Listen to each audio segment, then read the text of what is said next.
Hello, welcome back to Rubavu Real Estate. Ndibaza nizera ko mumeze neza. Hano turi rero turi muri Rubavu, Kagari na Karukoko.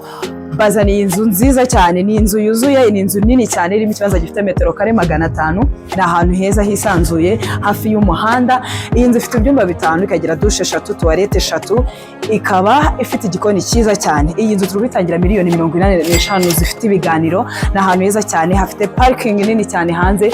Mu gikari harimo ahantu hanini cyane, hari igikoni, hariyo annex ifite ibyumba 4, ikagira douche na toilette, ndetse hakaba hariyo ikigega cy'amazi for addition. So if you are interested, ushaka ibindi bisobanuro, ushaka visite, watwandikira kuri nimero ubona kuri screen yawe cyangwa se kuri ekara. Iyi nzu ushaka kuyireba yose, ubwiza bwayo n'ubunini bwayo, wajya kuri YouTube ukandikamo Rubavu Real Estate, urayihasanga. Duhamagare cyangwa utwandikire mu bambere. Ushobora no kudusanga ku mbuga nkoranyambaga zose dukoresha, TikTok, Instagram, Facebook ndetse na YouTube, hose dukoresha amazina amwe, ni Rubavu Real Estate. Duhamagare mu bambere, iyi nzu itagucika.